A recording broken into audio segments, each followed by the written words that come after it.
Hey everyone, I'm John Furrier with the Q-Pod here in Maui for the ACTAI Globalists. Our podcast is doing pretty much all the top leaders contributing to the community, but also it's like a retreat. It's a cultural community around technology innovation, as well as sports, athletes, innovators, artists coming together, conservationists.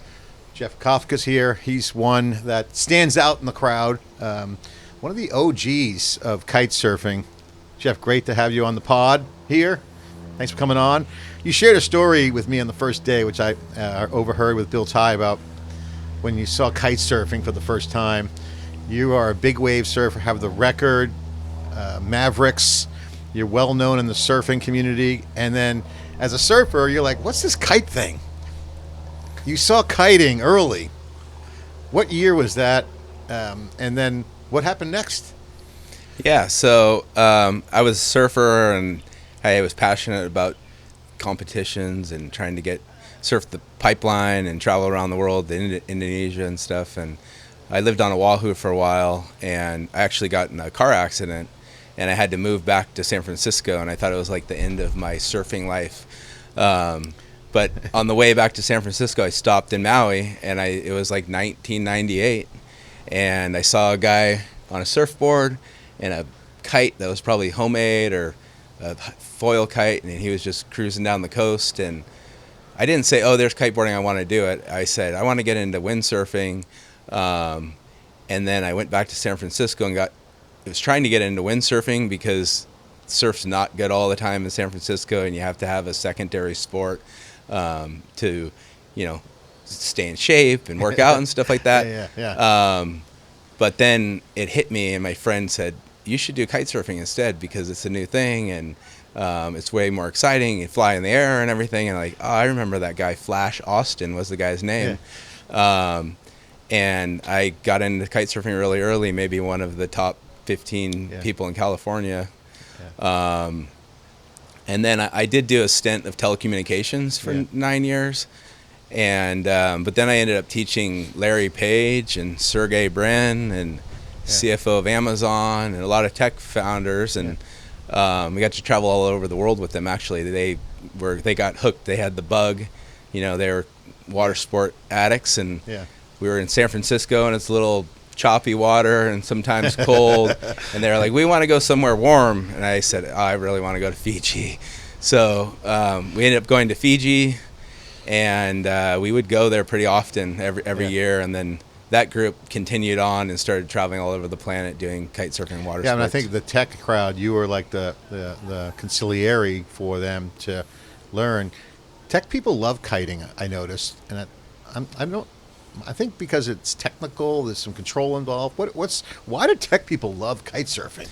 Well, it's a bit about location because we have some of the best wind in the world in San Francisco, right next to Silicon Valley. So it's a location thing, but it is pretty mechanical. So it's like you don't have to be like Kelly Slater to kite surf. You don't have to be like the mega athlete. It's more of you're like a wakeboarder and a boat driver, and if you understand the mechanics of the kite, which is like the boat, then you can be a lazy kiteboarder, or if you want to just rip like Jesse Richmond and fly in the air and do really advanced stuff, or ride Jaws or Mavericks or something, you can do that as well.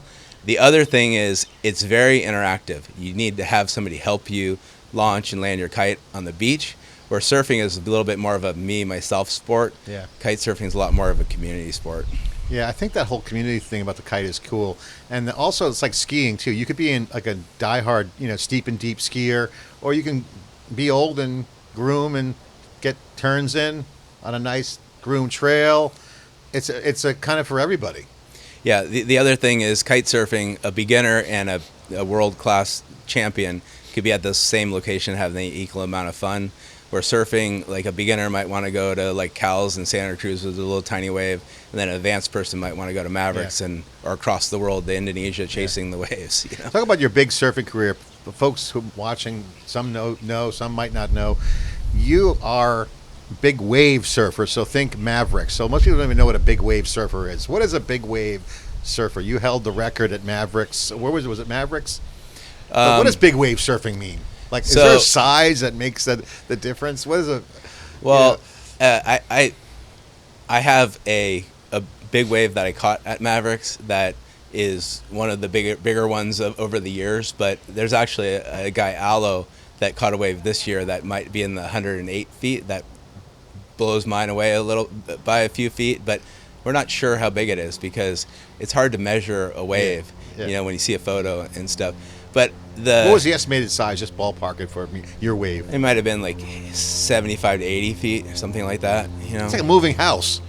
It's like a moving building. House. But one thing I don't want to take too much time with it, but one thing I'll tell you about that is it's not just the actual riding of the wave. It's the process to get to that point where you're in the right position to catch that wave.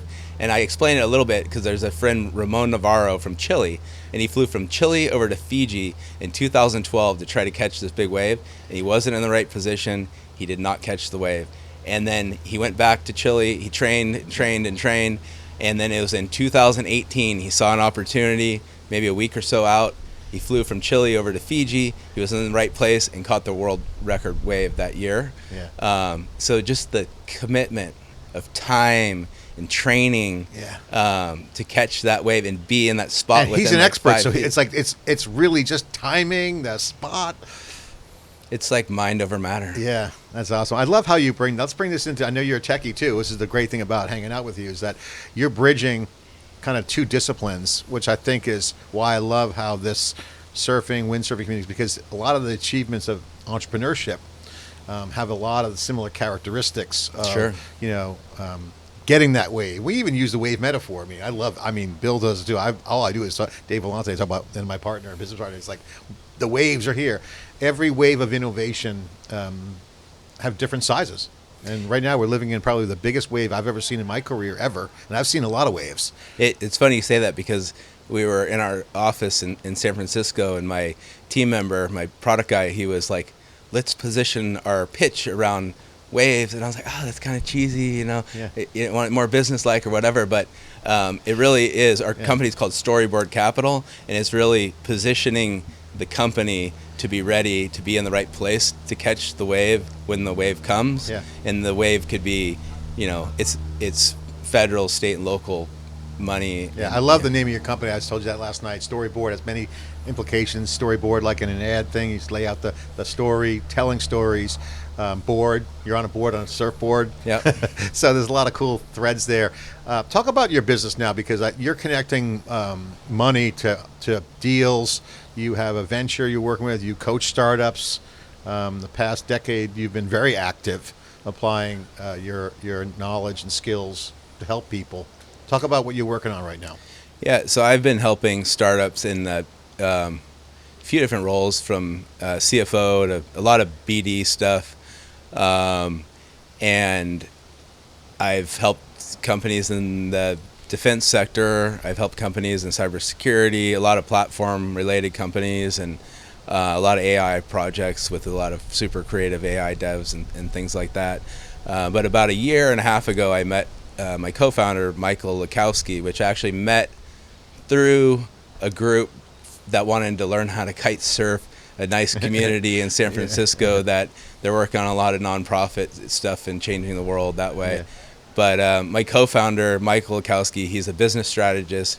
He's been doing public-private partnership work for the last 25 years. A lot of infrastructure-related stuff. I've worked on a lot of the startup stuff. He's brought $1.4 billion to a portfolio of companies, and now we're leveraging AI to help position companies to draw down on other capital sources outside of VC. It's interesting you mentioned the public-private partnerships. One of the hottest areas right now is that area because of the private sector and impact investing and tech and money are converging, and all the initiatives like that I would call like philanthropy projects are now mainstreaming into commercial activities. So public sector, for instance, with cloud, I saw that wave coming. The AI wave is going to be probably bigger than cloud because AI will have direct contribution. I was talking to Daphne. She's got a new thing with a bunch of Google experts coming together around using AI and running this climate change. But it's not like a climate change like, oh yeah, we're going to solve climate change problems. They're actually got real work that they could accomplish. So things are gettable now. And having a telecom background, connecting the world, it's kind of like networking is hot, putting things together, moving the data around. My wife always says, why do you keep bringing up the telecom work? And I'm like, everything in tech relates to telecom.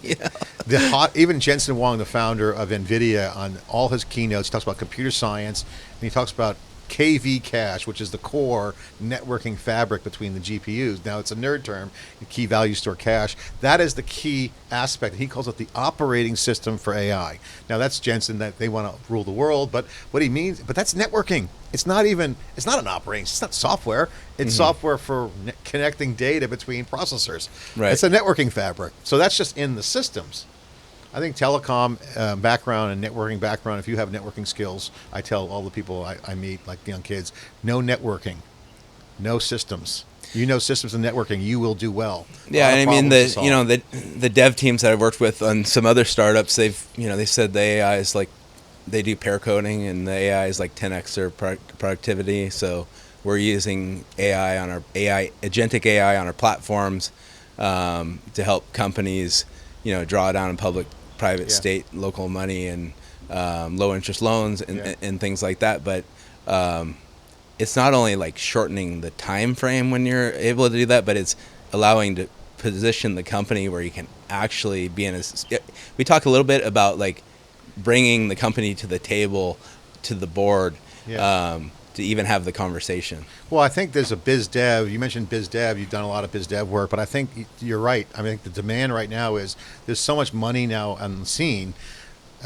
Startups and companies, whether they're big coming together in partnership forms, have to get their story right, because the money matching needs to understand what to invest in. So it's incumbent upon the companies to saying, hey, I'm willing to accept cash. It's not like there's any friction there. There's always friction in due diligence, but like for the most part, money's flowing, right? So just tell your story. Look, we're a dog, not a cat. It's that simple. That's a good point. A lot of the environmental groups came to me with the new office, and they're like, we're screwed, this and that. They don't know what to do. Problem. They don't know what to do, but the money didn't go. It's still there. Biden deployed billions of dollars, and we were looking at that, and it's like 1% of the money had been drawn down on. Yeah. Well, I think environmental projects, philanthropy, and impact investing, those industries are outdated how they distribute the cash, because the people that they were giving to are middlemen or middle entities, and people can now go direct or sidecar in with. Let's talk about that a little bit. The middleman, and then they're just sitting on that money, taking a pretty large cut and deploying like little to none of it.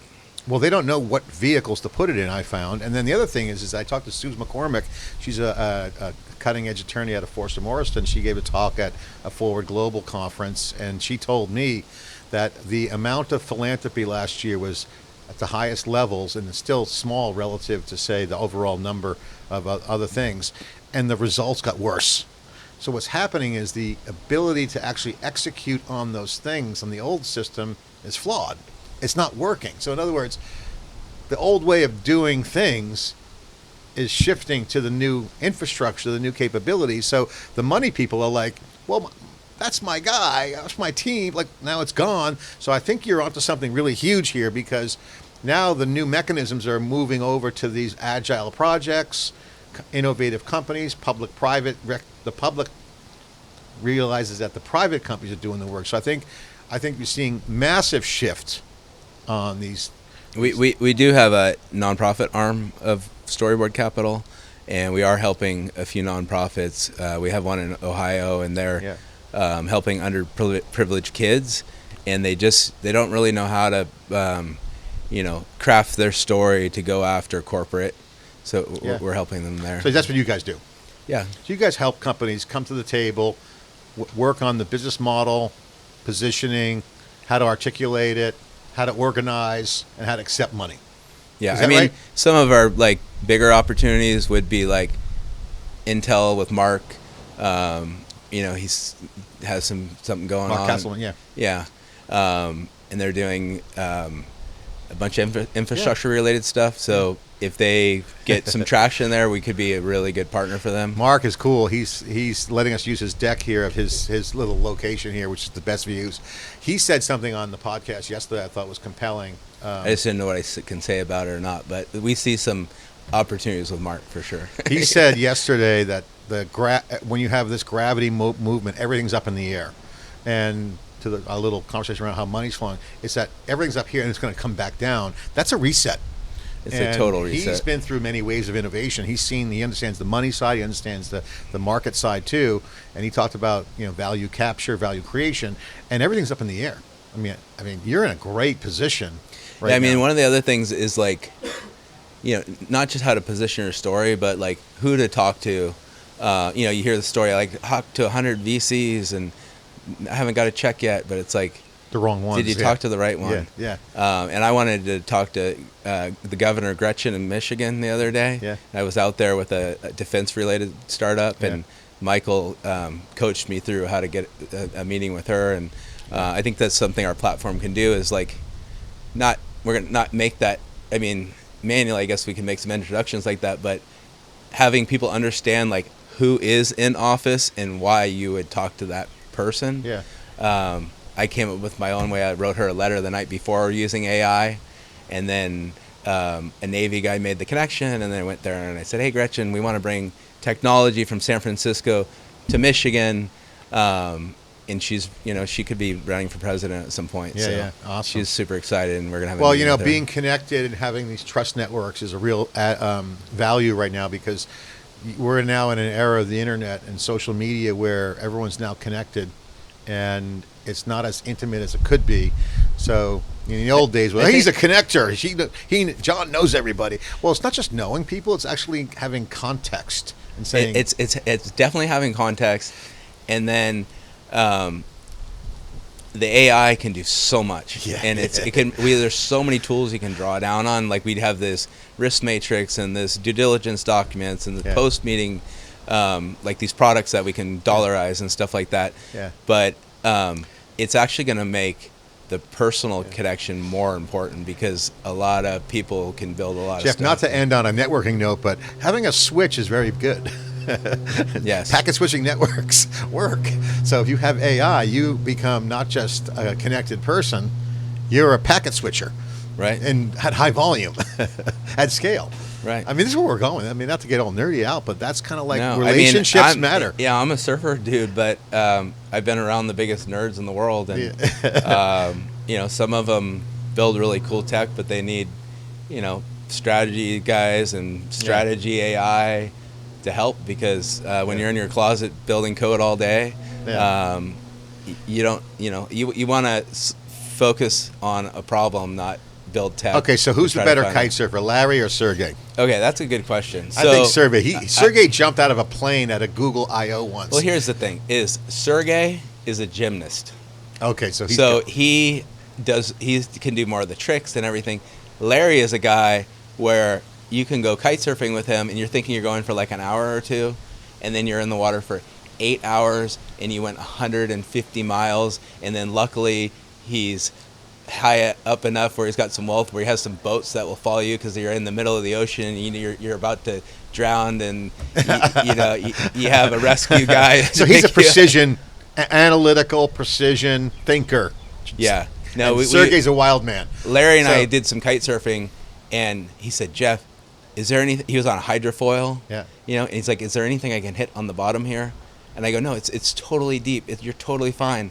And then, like 75 miles later, he hit the bottom, and he's like standing there, and he's like, what the heck?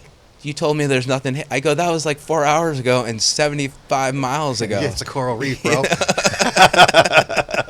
I see Larry around Palo Alto sometimes when he had his newborn driving on the bike, and it's good to see those guys. I think what they have done with Google has been such a great achievement, and I know Sergey's kind of a wild man. I love how he jumped out of a plane one time, so I can see him. I didn't know he was a gymnast, so I can see him thriving, thrashing, having fun. Well, Jeff, congratulations on your venture and what you're doing, and helping people, helping companies. Sure. And people with money, connecting money with companies. Great service. No, we're really excited, and we're happy to talk to companies and partners and stuff like that. Yeah, hitting the big waves. We're hitting the big waves here with the Cube Pod. We're positioning ourselves to catch the next big wave. It's coming. It's the biggest one I've ever seen. It's the AI. Everything's coming together. all the infrastructure, the middleware and the application layer up and down the stack. It's going to make a world change, societal change. Everything's changing here. Of course, we're in Maui, where all the best thinkers are gathering here in ACTAI Global, trying to talk about and then have a great time kite surfing. Thanks for watching. Thank you very much.